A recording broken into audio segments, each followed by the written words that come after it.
As we neared Berlin, you could see the cloud of flak that we were going to be flying into. We lost 2 engines in that flak attack, and as we were losing altitude, I said to the pilot, I suggest we get out of the airplane right now.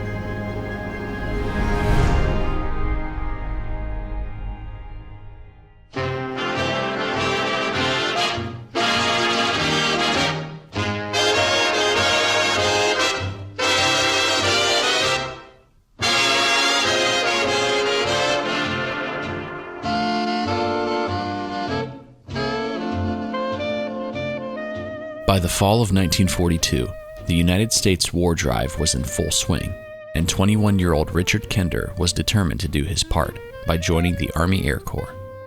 Upon completing basic training, Richard became a navigator for a B-17 Flying Fortress and was sent to Rapid City, South Dakota to join his squadron. Arriving at Rapid City, I met my crew in the 303rd Bomb Group, the 358th Bomb Squadron. And the next day happened to be my 22nd birthday, and I decided, well, guys, there's a dance going on down the street. Let's go. We walked in, and I spotted a girl, Jean. And I said, Dick, you're going to marry that girl someday. And I walked up and asked her to dance, and we danced for 3 hours. Over the next few weeks, knowing he would soon be deployed to war, Richard spent every moment he could spare with Jean. And I dated her every day that I could get out of that air base. Left her with a pair of miniature wings and said, I'll be back. And went off to war.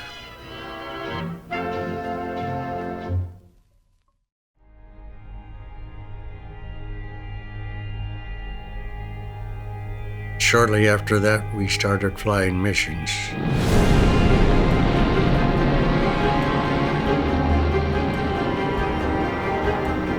Our first mission was the day after D-Day. We made 10 sorties into France, knocking out railroad bridges and other means of transportation for the German Armored Corps to hit our boys on the beach. We also flew 3 missions to Germany. The first 2 were against submarine pens on the German coast. And then on the 21st of June, we were flying our 13th mission. We made a run on Berlin. More airplanes than you can shake a stick at were in the air that day going towards Berlin, both bombers and fighters.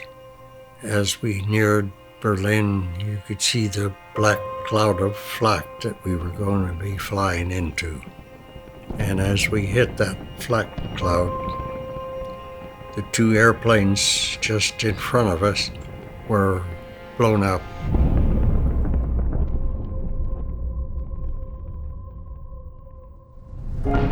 We lost 2 engines in that flak attack, but we finished our bomb run, turned around and headed for home, losing altitude on the way. Probably within about 30 miles or so of the coast, all of a sudden we got hit by flak again. We lost our hydraulic systems and our wheels fell down. And I said to the pilot, this airplane is going to land in the Baltic, and it's not going to land on water very well with the wheels down. So I suggest we get out of the airplane right now. Otherwise, we're dead airmen. We started bailing out.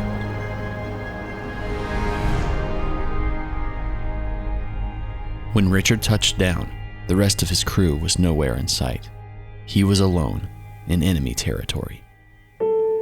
I managed to evade overnight and wound up on the coast. And it wasn't a very smart move on my part, because it turned out to be 2 guards and a 80-pound German Shepherd walking the beach. they turned a dog loose. And when you weigh about 135 pounds, I suggest that you not argue with 80 pounds of German Shepherd. It's not conducive to a long life. Now a prisoner of war, Richard was sent to Frankfurt, Germany to undergo interrogation concerning his latest bombing mission. Upon arrival, he was delighted to find that most of his crew had survived. Only the pilot was unaccounted for. And they were all alive and well. A couple had been wounded slightly. I learned later from the bombardier that he came down in the middle of the flak guns. Finally sent down to the interrogation center at Frankfurt, Germany, and gave them name, rank, and serial number for 2 days while they showed me pictures of the bomb run, and we did a really good job. Over the following months, Richard and his crew would be moved time and again to various prison camps across Germany. Meanwhile, back home in South Dakota, Jean was just receiving word that Richard had been shot down.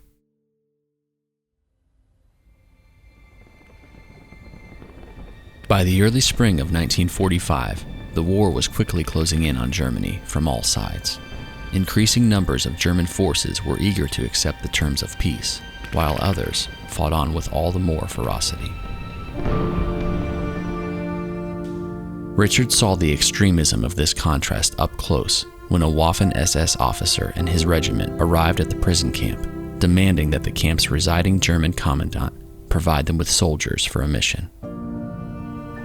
We had a visit from an SS troop, and they were going to set up a roadblock somewhere. And they asked the commandant to provide 200 or 300 men from his prison complement to support them. And he refused to do it. So they took about 200 of his guys, herded them into a barracks, locked all the windows and doors and stuff, and set fire to it.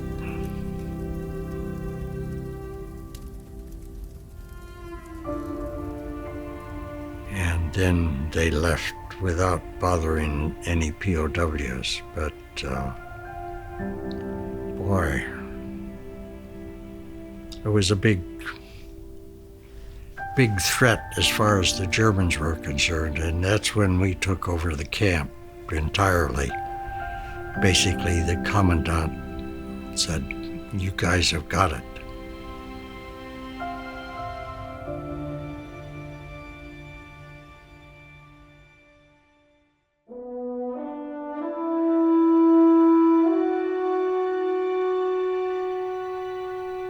About 2 days later, Patton's 14th Armored arrived at camp.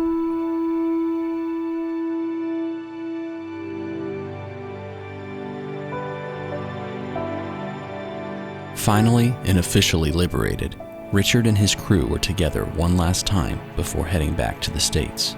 But this time, it was the entire crew.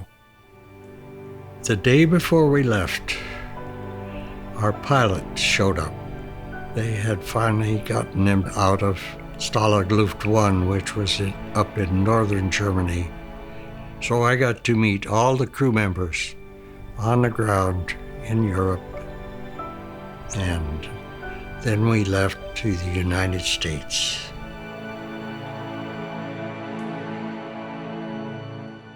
After 13 bombing missions and 10 months in German captivity, Richard's enthusiasm for returning to his home country was overshadowed by his excitement to hear a voice he had not heard for over a year. They let us have a half a day in New York City, and I got in the telephone line at the first telephone that I could find, and I called Rapid City, South Dakota, and I said, "Jean, are you still available?" And she said, "Yes, I'm still here. I'm coming just as fast as I can."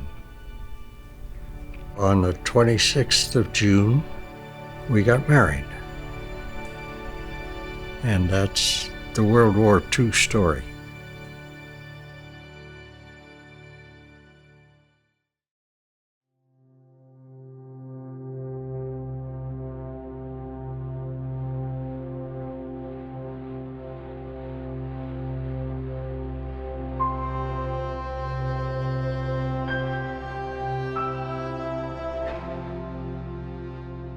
Hi everyone, I'm Josh from Memoirs of World War II, and I just want to say thank you so much for watching this episode.